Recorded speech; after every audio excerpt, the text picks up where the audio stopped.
Right. Yeah. I don't know. Have you been hearing music the last couple of weeks? Because I don't feel like the music has been playing, but I don't get to hear it. Period. Anyway, and we've been doing so good with this sound. I'm definitely not trying to mess with it right before the show, and then we out here sounding like tin cans again. Beyond that tin can sound effect, so yeah, I don't want to mess with that. So I hope everybody's been having a good week. Uh, um, yeah, you know what I've been thinking about adding uh something that we do in the men's group, and that's that weekly check in. But generally, that's what I do when I start talking. But you know, but to give you all the opportunity to check in. Okay, so I appreciate that. So I don't know what it was. It was on that Streamlabs. Well, we got some I guess we got to do updates. So now it can connect with TikTok. So we might be on TikTok soon though. And come to find out, I did a little research because I don't have 1,000 followers on TikTok. But TikTok, you don't need 1,000 followers if you consistently stream somewhere else. And y'all know, like I know, we stream every week almost. We probably only missed like one week since we started one of each episode. So we be banging. So hopefully, we get approved for that, and then we'll be live on TikTok too. So maybe something with that new update has the music sounding kind of crazy. I mean, well, the music not playing at all, but oh well. So if you would like to tell me how your week was, I hope it was a beautiful week. Just leave a little message for me in the chat, and we'll discuss it. I know one of us. Tell me a little bit about one of our family started a new position today, and I'm so excited for them. So if they feel friendly enough, share with us how your first day with your new position was, because when it was my first day, I definitely shared with the family. I'll do a little jib jabbing, and whenever you feel comfortable, you go ahead and tell us about your first day, and if anybody else has something that they'd like to share with the family about how their week went, good, bad, or indifferent. You know what I mean? So just tap in and let us know what's going on. So for me, it's been an interesting week for the most part. This episode, we're gonna do a little bit of talking. I didn't get to talk about several things. Well, I didn't get to talk as much as I wanted to with you all last week because we had the reading, and I hope you enjoyed the reading. I applaud to Nell. You know what I mean? It's very difficult to put yourself out here on Front Street and be vulnerable to, hey, that episode was 67,000 people. So a bunch of people saw her. So we still give her a nice little hand, a round of applause for her having that courage. But to refresh your memory, hold on, comments coming in. But to refresh your memory, we talked a little bit about. Oh, yesterday was your first day. Look, I'm off. Listen, I think today is Monday. And I should know because we go live every Tuesday, so forgive me. So good. You feel good about the position. What about the position makes you feel good? You know how we trying to be a little more clear in our communication. So one of the things I'd ask you, what about the position makes you feel good? Waking up early. Listen, You know, we talked about that. I believe in that early bird get the worm. I'll be done with my day by the time you wake up. So I'll never forget. I told you. Well, I think I mentioned to y'all one time. One of my partners, one of the companies that we had a partnership with, drove by early. He called himself coming to work early, and already saw me at the office. He called me like, "Mr. Anthony, is that you at the office at 5:30?" Man, I like to get my work done, and when the people started coming in, wasn't no getting no work done. So, but you get used to it. The good thing is you get that fresh vitamin D if you got a window somewhere, or make sure you. That's one of the good things about traveling in the morning, especially at this time, or where you can get you some good vitamin D, get your little window. You know, the best sun to get is before 12. So that's where you can get the most vitamin D, where the melanin can produce the most vitamin D with that energy exchange. So last week before our live reading, which we didn't have for a while, I discussed a little bit of a breakthrough for myself and discussed about a disagreement that I had with my mother that kind of broke the glass for me and brought some clarity to my childhood and allowed me a space to figure out what the next level of healing was that I needed to do for myself. So, if you remember, it was that one thing she was like, "You weren't there," and I talked a little bit about my year and a half punishment and some of the unintended consequences of that. You know what I mean? So for the most part, I remember speaking to you all and telling you that trying to remember when I finally remember what I did during that whole time period, it was a bunch of crime. But so to sum up, I mean, that's pretty much the sum of last week. But the main thing that I want you to take from that was I needed that disagreement. Well, I ain't gonna say I needed the disagreement, but I definitely needed the clarity that the disagreement caused because I spoke about hitting a wall in my healing in a sense where, and some of you may experience this as well because it happens. So I felt like I hit a wall in my healing in the sense that I knew it was some more work that I needed to do, but I couldn't quite figure out where it was. And one of the difficulties I had with figuring out where it was because of I blocked it out. I blacked it out. So I pretty much hid that energy and those experiences in the shadows, and then I created a persona around that hurt or that experience that would protect it. So if you got anywhere close to it, like for example, when I'm having conversations and I choose my words clearly, and someone else, like when I talked about my mother as compromise, she said, "So you saying I'm wrong?" Twisting the words can be a little triggering to me, or having to defend myself and things of that nature. So now with that glass broken, I had to take some steps to be able to work on that child hurt because I don't know, like I said, I think I was about 10 years old. So um I want to share with you some of the things that I did to be able to work on that hurt or that experience after I remembered. You know what I mean? And I say that too because sometimes you all will need some help to unlock some of the memories that you've locked away. You know what I mean? And we do that unconscious or unconscious behavior, or sometimes it is conscious.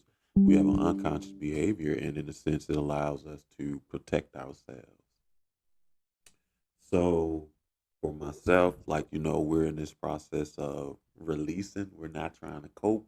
We're not trying to carry. We're not, we're only talking about it as a sense of purge and release because we've already had discussions. We've done some work. So, one of the first things I had to do was have a conversation with a family member.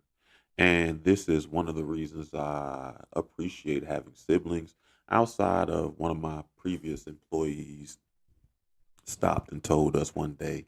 She was like, if you have kids, have as many kids as you can. Don't just have one. Because she something happened to you, they'll be out in this world alone. And she was a living example because all her family had passed and she had no siblings. So she was out here by herself after her parents passed. So between that and in situations like this where no one can fully understand if they weren't really raised in the same environment, it allows me to appreciate sibling relationships, which they can be interesting at times. So I had a conversation with my brother,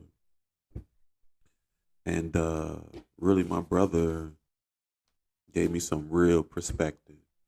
And it's funny because most of the time in the relationship, he's my older brother. And a lot of times, I ain't even gonna say most of the time, a lot of times in the relationships, I play the role of big brother, but this time he played the role of big brother, and I'm proud because he did a good job. It gave me some real perspective to help me go forward in the process of healing. So one of the main things he said is, you have to. My brother is dealing with a rare blood cancer, and so for the most part, he's supposed to be in remission and everything's okay. But we are all aware of, sometimes remission it can come back. So, he has a very different perspective on life and interaction. And as a matter of fact, for him, living in the present is very easy because he can't worry about the past and he don't know how much future he has. So he's mastering the skills of living in the present. And one of the things that he said to me was, I don't really know how much time I have left. But one thing that I don't want to do is wasting too much time fighting with our mom, right? And for me, although it may on the surface it kind of sound kind of negative, but the underlying concept that he was trying to get me to understand was don't really spend too much time in negative emotions. You know what I mean? Because even in the end, a lot of times it winds up being a waste of time. So you want to make sure you take that energy and you use it for something positive, even the frustrations or whatever.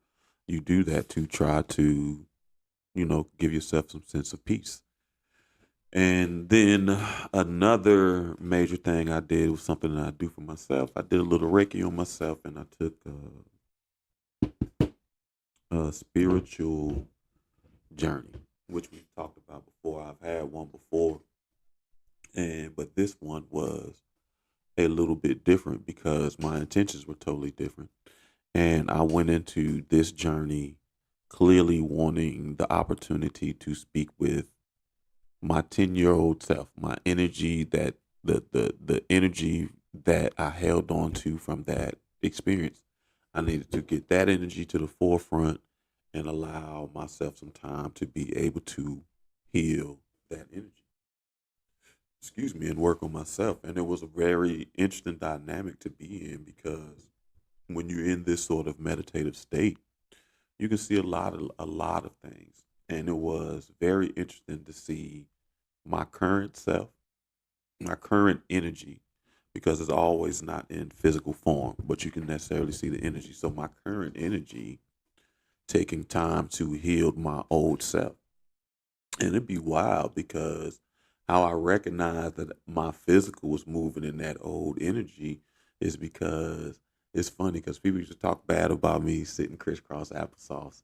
And I always talked about, working with children. You have them sit crisscross applesauce all the time. But one of my favorite childhood positions, I will always sit. Two things that I always did as a kid was rock and sit crisscross applesauce. So when I found myself sitting in that position, I knew then I brought that energy forward. You know what I mean? And then it allowed me a little opportunity to be able to release some of the hurt. You know what I mean? And love on myself for the most part. Tell myself that it's gonna be all right. Remind myself of the good job that I've done. Um, just using a gentle hand on myself to try to help heal that hurt that I had blocked out. And for me, I think it did wonders because one of the main things that almost immediately went away, not even with the spiritual trip, but along with just the recognizing or the clarity being provided was anxiety. I always had, well, not, I'm not going to say always, but as of lately, I definitely been dealing with anxious feelings, right? And trying to get to those anxious feelings, you don't always know where they come from, especially if you're caught up in routines and responsibilities. Because if you go to work and you start feeling an anxious feeling on your way to work, you might think it relates to work. But sometimes those anxious feelings, if you're dealing with it a lot, it's connected to something else. You know what I mean? And my anxiety was connected to that year and a half that I spent on punishment. You know what I mean? Sitting crisscross applesauce. So for me, it was an opportunity to release some of that anxiety. And then the other thing that I was able to do in that moment was to be able to release the anger. You know what I mean? And it was wild because, I talked to y'all before about the first spiritual journey I went on. It was to try to find the root of the anger. And then I found another cause of anger for myself that wasn't even mine. You know what I mean? I just wound up being, I don't want to say the target. That I was going to say, I don't want to say victim because it wasn't necessarily a victim, but I was the target of someone else who carries a certain level of anger that they didn't recognize because they have not taken the steps that we're taking now. You know what I mean? So I took that time and was able to give other people back their anger and work on my anxiety. And right now, it's probably the least anger. Like I realize a lot of those emotions and those energies that I had weren't even mine, and I feel a certain level of freedom once I gave back people their own responsibility. And this is very difficult for people like us who are healing and interacting with our family. You know what I mean? Because if you want to break generational curses, you want to, you know what I mean, heal your family so y'all can function at its highest level. You're going to want the same thing for yourself this, what you want for yourself, you definitely going to want for your family. And you'll put that pressure on yourself to try to help your family. And fortunately and unfortunately, you can't do that. And fortunately, you have the power to only work on yourself. So you focus on what you can and you give yourself some grace. So I give my family their issues back because it's no longer my responsibility to fix those things. If they don't fix them, then I can't fix them. It's our responsibility to fix ourselves. We cannot put that responsibility on someone else, nor do we need to wait for someone else. And I'm putting a little emphasis on this because this idea is going to come up again later as we continue to talk a little bit more. Hey Keisha, how you doing? We just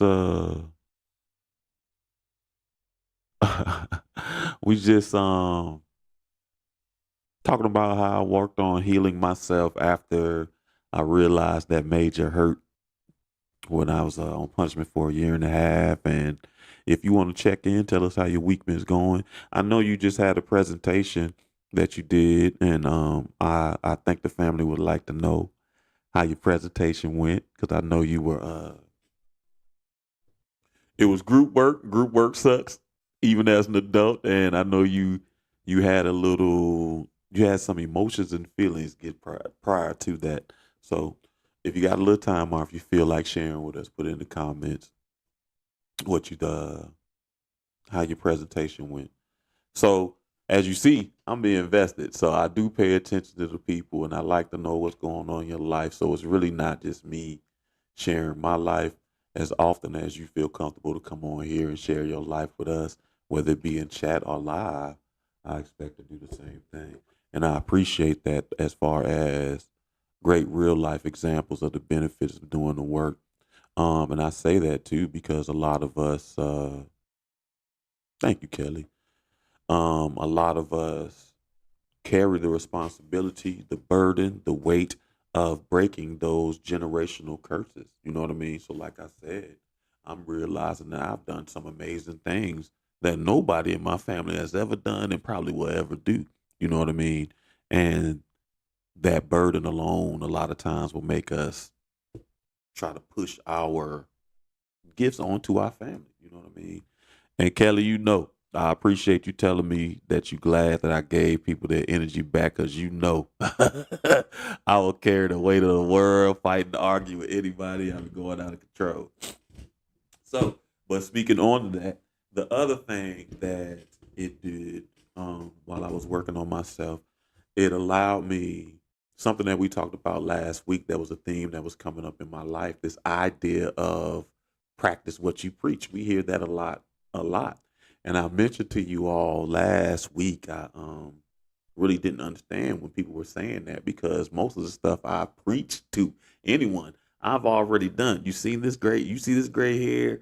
It ain't. I mean, it might be wisdom, but I definitely can tell you it's from experience.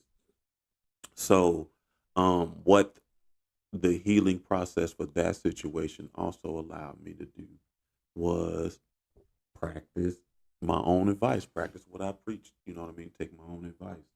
And one of the main things that we've been talking about together has been this word of forgiveness. And it's funny because that was one of the things that motivated me to even have the conversation with my mom was this idea of forgiveness. So for me, I had to, as much as I tell you all that you have to exercise that forgiveness skill, I had to practice it again because I can wholly be upset. And when I spoke to my brother, he validated my feelings because he was there and he knew 100%. And I reminded him of some things that he had blocked out. But because overall, the underlying feeling that we want to move in and the underlying feeling I have for that relationship still is love, I have to apply forgiveness. You know what I mean? Now, how actions and behaviors show after you apply forgiveness, those can vary. Forgiveness does not always mean that you interact with the person or the relationship goes back to the way it does. Forgiveness, for the most part, is you put that burden and that weight down of holding the incident so near and dear to your heart because it does change your energy, whether you hold that person or not. And then another thing that I talk to a lot of people, especially when it comes to parent child relationships, it comes up in a lot of readings, is this idea of creating your own closure. It comes up in parent child relationships, it comes up in platonic relationships. Appreciate you, Terrence, bro. I'm glad you came through on YouTube for a little bit, man. This one of the brothers from the men's group, and we talked about the show on the men's group. So I appreciate you standing up for me, bro. For real, for real. Um, yo, you gotta support each other in your endeavors. So I appreciate you being here, Terrence G. If you ever feel comfortable one day, man, I know the family would appreciate. We definitely need some more men to come on here and do one of these readings. So I know the family would appreciate you, but you will chat about it, in the group on Monday or whatever. So the other thing that I talk to a lot of people about, whether it be parental relationships, platonic relationships, romantic relationships, a lot of time closure is a luxury, not a necessity. And a lot of people get stuck in this cycle of I need closure, that they wind up really creating self harm and more trauma for themselves because they are not practicing the skill of the creating your own closure. So for that situation, sometimes you're never going to get an apology. You might not ever get validation for your feelings, but that does not mean apology isn't warranted or your feelings aren't warranted or valid. It just means that sometimes you have to create your own closure to be able to move on from that incident or move forward in the relationship. And that can be big or bad. So the healing process, after that, allowed me to practice that, creating my own closure. So at this point, I'm not searching for permission. I'm not searching for approval. I'm not searching for apologies. I don't need any of that because I created my own closure by giving myself grace, by being patient, and allowing myself a safe place to be able to release those emotions that I had bottled up for a long time. And the most important thing that I think this spiritual journey did for me at this time is it created a space for me to dream, which was very interesting because I've always been a dreamer. I am a Pisces, and they say Pisces live in their own world and they are dreamers anyway. So I've always been a dreamer. Now, when I sleep, I still dream, and my dreams can still be prophetic, but like those daydreams, those dreams of outside, I'm good at creating goals, but just sitting there and just playing and just dreaming, I haven't done that in so long, right? And it was funny because in this spiritual journey, your intuition speaks to you a lot. And my intuition is telling me I need to, one, sit down, slow down, and have fun. And initially, I was taking this idea of have fun as, dang, I'm not really allowing myself to have fun because we've discussed that. When you have the weight of responsibilities and those things, sometimes you don't have a place to have fun. But what I really realized, the energy didn't necessarily want me to have fun in the idea of how I normally have fun. Whether it be play games or something like that. But it wanted me to just sit still and dream. And it was fun to dream. Like I dreamed about being rich. I dreamed about going different places. I dreamed about family. I dreamed about just sitting there and allowing my mind to drift and dream of all the possibilities. You know what I mean? That's what one of the healing processes, the healing process from that situation allowed me to do. So it opened up a new door that I had closed for a long time, and by healing that child hurt in me, it brought the dreamer back forth, and I'm excited about dreaming again. Um, so Keish did feel so inclined to share with us how her presentation went, and her presentation went great. She spoke on physical activity has a positive effect on the brain, and it's important for autistic children to incorporate movement in their daily activities. Yeah, listen, did I tell you? I don't know if I told you, but that's not what my master's thesis was on, but something very similar. My master's thesis, because I was crazy and I did the thesis instead of the capstone project, was how to include music and movement more into your teaching method. So I've always been musical. I always like vibration, sound waves, things of those natures. So I appreciate that. You know what I mean? Maybe one day, um, when you feeling froggy, you come on and share with the family a little more about autism because it's very prevalent right now, and people can benefit from all the tools and all the resources they can get. Yeah, a lot of times, for real, as much as we put that idea of closure on romantic, not getting closure on romantic relationships, it's really more difficult on parent-child relationships. You know what I mean? Um, those relationships generally last longer, whether they are active or inactive, than any romantic relationship. So they have the potential to do more harm or good in the long run.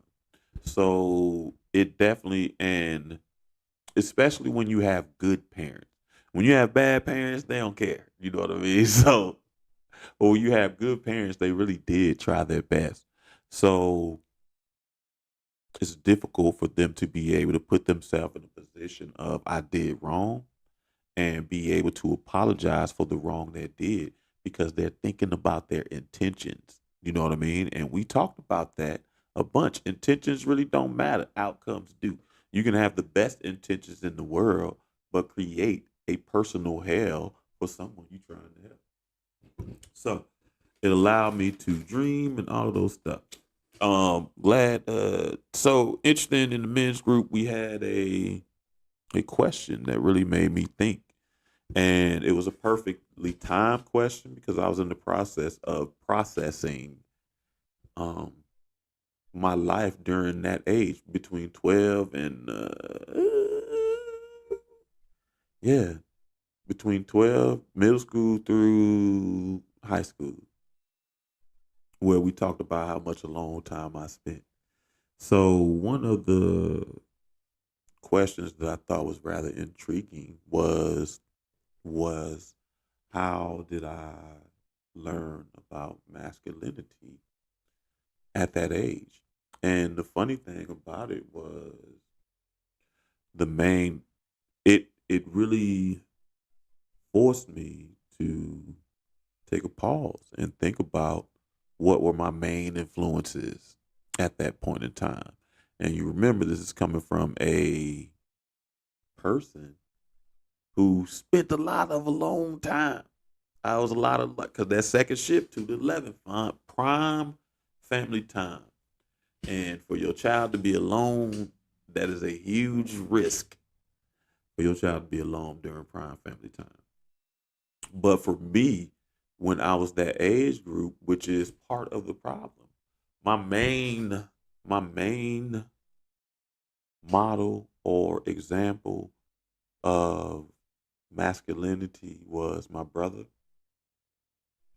and he was only 6 years older than me. So technically, he might not have been able to be the best example because he was still figuring it out for himself, or my peers.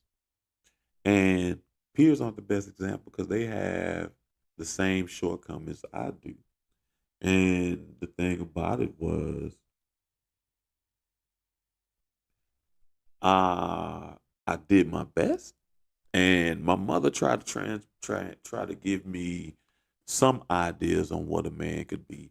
But the thing about it is, when you listening to society, or even your mother, or even your father, what they will give you their idea of what a man should be, and that may not match with the energy of what you want to be, whether it be the type of woman you want to be, because everybody has an idea on what you should do with your life, how you should love, how you what's the name, but it may not actually align with how you want to actually live your life, the energy you want to reside in. So for me, that caused a little pause, and then the second part of the question made me have to dive a little deeper, and it asks, what did my 14-year-old self need to know to be able to grow? And that forced me to think about what was lacking in my life at that time. And as you on this healing process, you do have to time travel, and you have to go back in time to periods and reassess those periods with your adult mind, because your child mind did not see everything the way it should do. So for me, I had to go back and really assess what was lacking at that time. And the funny thing about it, I think the biggest thing that was lacking outside of consistent interactions with my father, move that to the left, then the most important thing would have been having a place to ask the question, or having a source to help me prompt prompt me, push me, or I don't even know, create a certain level of clarity for me to be able to even know what type of questions that I needed to ask to get the clarity for me to grow. And for everybody, I do want to pause that, because we're working on our rich life and our love life. But another question that I'd like to pose to you all are the two that I just asked. How did you learn about masculinity or femininity? And what does your 14-year-old self need to know about that as you go forward? So, let me see. I got a couple of other things. I got my handy dandy notebook. I've been trying to do better with it. Okay, so we might got a short show tonight. We never ever really have a short show. So, but I think we'll balance out because we went over a little long last week. Oh no, I got two more things I forgot. Do-do-do. So and I'm gonna give us a goal for the rest of 2024. So something I also want to do is have conversations around some of the thought processes that society shares, as far as how we should interact with each other. And it was this meme or this question or something that was going on social media that really caused me pause because there was a clear disconnect in what was being said. And it lies within this idea of in relationships and the thought process on asking for help. And it was positioned from a woman's point of view. So it was about women and asking for help in relationships. But in our healing process, we do understand that both of us have masculine and feminine. So it is beneficial. I mean, it can be applied to men as well, especially if they fit in this thought process. So there's this idea that your mate, when they come along, they should take some of the load off of you. And whether, so for example, if I start dating a woman tomorrow, she should essentially make the pressure or the burdens or the weight that I feel a little bit lighter. And overall, I agree with that. And it's funny because even the idea, which causes a lot of controversy, of 50-50, does this. It takes some of the load off of your mate. So essentially, I 100% agree with that. But the problem, I think, is how it's necessarily being promoted at this time. And the way it's being promoted as if, uh, I thought I saw a bug, so forgive me. So the way it's being promoted now is in a way that devalues communication. So it's kind of like where if I just meet this woman, she's supposed to know. You know what I mean? So it's presenting this idea where, as a man, if I start dating a woman, I'm just supposed to know what she needs, and I'm supposed to take the word. I'm just supposed to instinctively know what she needs and take that burden off of her, which inadvertently creates a dynamic of no communication because instinct, for the most part, a lot of times has some sort of pattern or some sort of communication or some sort of sign that you are able to recognize. So, for a person to be able to even take the load off of you or to be able to assist you with the load, you have to communicate what that load is. So it will take the response, it puts the onus on you, the responsibility on you. So if you believe that your mate or relationship should make your load lighter, you actually do have to communicate the ways that you think your mate will do that or can do that. You know what I mean? And so I say all this because it's another idea. Is because I want you all to be a little careful about some of these thought processes that people are promoting. You know what I mean? Because essentially on the surface they do sound great, but when you start doing the math to them, because what they are word problems, and if you start adding numbers to them, the word problem doesn't make sense. So do not ever find yourself promoting something that devalues communication because communication is important, period. And no one can read your mind. And the next one I want to talk about is for me it's probably a little controversial, but occasionally I try to stay away from controversy, but occasionally we bring it up. So there's been this idea that literally, I don't know, a thought process And it comes with, I generally stay away from masculinity and femininity conversations. But this specific idea, I think, is counterproductive to masculine and feminine conversations. And it's the idea of a man taking a woman out of her masculine, right? And I don't, essentially, it sounds good. But what it winds up doing is it does create unintended consequences that we talk about. And I don't always know if it's fair. So, one, we're on that healing process. And one of the main things that we all are learning together is to get out of that area, it is your own responsibility.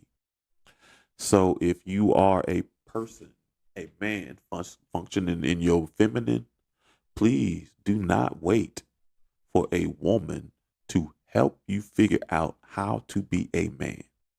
You have to do that for yourself. And the converse is also true.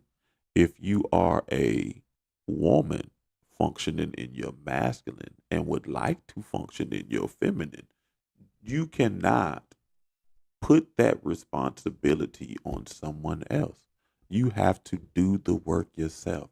It is really a healing process, and no one else can come in and heal you. You have to heal yourself. It's the reason why doctors always practice medicine, they never master it because they cannot heal you either. Do you hear me? They can only help you survive and practice. So, but one of the things I want to bring up is some of the hazards of this mindset that you don't really realize. So one is it takes the responsibility off you. So now I'm no longer responsible for my behavior. I'm no longer responsible for my attitude. I'm no longer responsible for my actions. I'm no longer responsible for my thoughts because I have this mate here and it's their responsibility to move me into the next era, into the next energy, or into the energy that I want to be in so I can have a productive relationship. And the second thing is it creates a certain level of trauma for your partner because they will have to accept a lot of, as a matter of fact, they will have to become comfortable with not having their needs met and prioritizing your needs first. And we all know what type of dangers that await us when we start prioritizing someone else's feelings or someone else's behaviors and thought processes over our own. That can a lot of times create long lasting trauma or put us in a position where someone has leverage on us and we're living on our knees. But part of this healing process is to make sure that we're able to stand up. So, what we want to do is not put that responsibility on someone else.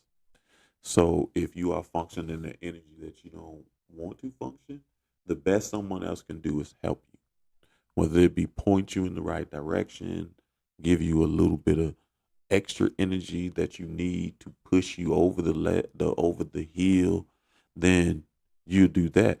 But ultimately, the responsibility is yours. And if you are a person that's moving in love and healing and all that, you don't want your processes to be traumatic and traumatizing to other people. Okay, so while I was in that healing process and that spiritual journey and talking with a friend, I got us a little goal for the rest of 2024. And what made me really think about the goal was how I could approach conflict or difficulties, how I approach most problems. And I generally take a gentle approach. So if you and I have a disagreement and I feel like it's something that we could communicate on, I come to you in my humblest energy and I speak to you. I say my issue, give you the space to be able to say yours, have communication for understanding. This is how I go into it. But a lot of times I find myself, and I know I'm not the only one because a friend was telling me the story and how they go into interactions with good intentions and then they still find themselves sometimes in arguments.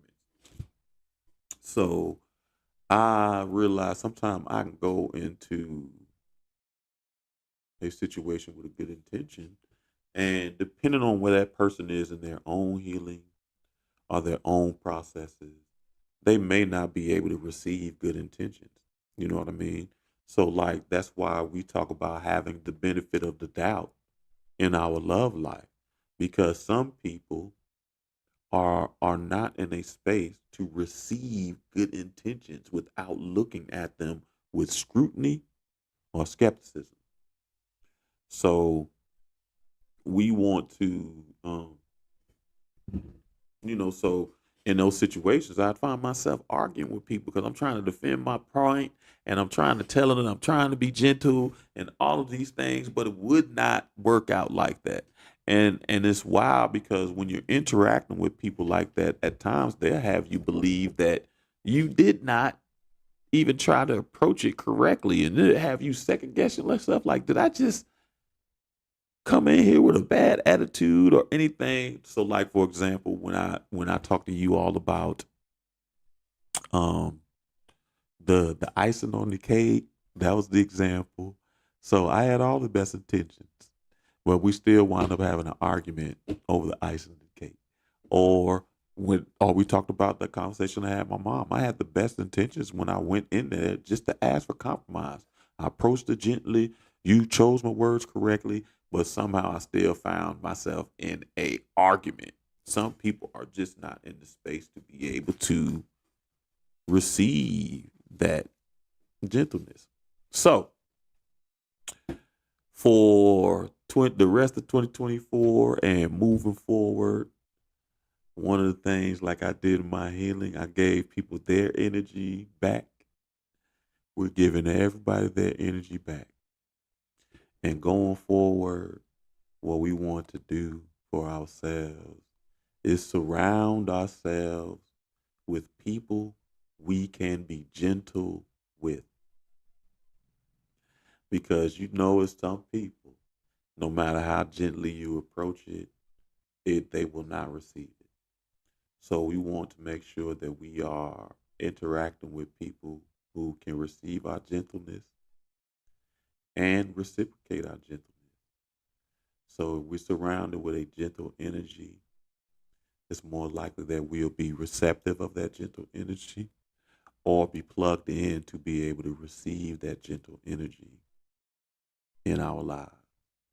So I want you all, as you're going forward for the rest of the week and the rest of the year and all of those things, you really start thinking about the energy and think about the people who move you out of the energy of being gentle, and think about how you can move that energy or those people out of your life so you can have the space to surround yourself with gentleness. And while you're on this healing path, one thing I can definitely say is we talk about grace, we talk about forgiveness, and the next word we're going to talk about is gentleness. So definitely be a little gentle with yourself. So for this week, that's pretty much all I got. So we under an hour. We normally tap on an hour, so I think we did good this week. Being under an hour, I appreciate the people joining and giving us a little updates on their week and their life. Congratulations on your presentation, Keisha. I'm glad it went well because I know you worked hard to prepare for that. Liberty, congratulations on your new job, your new position. I'm glad. I know I can relate to how it feels when you start a new position with a new organization and you feel good about it. You feel the opportunity, you feel the growth, you feel the potential. That's good. And I appreciate my brother Terrence for joining us on my brother joining us from the men's group for the first time. I appreciate you, brother, and we'll chat it up a little bit more.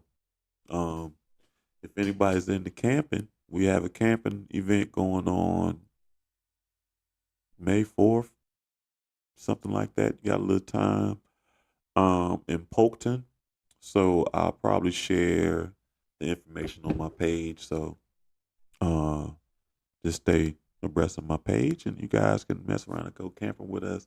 I know the last time we had a blast out there, and I felt safe. It was my first time camping.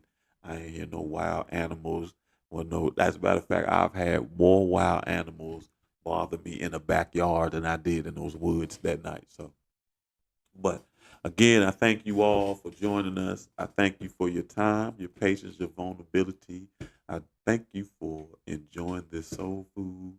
And excuse me, oh Lord, I see you all Thursday for book club or next Tuesday for some more live readings. Thank you all, and have a great rest of your week.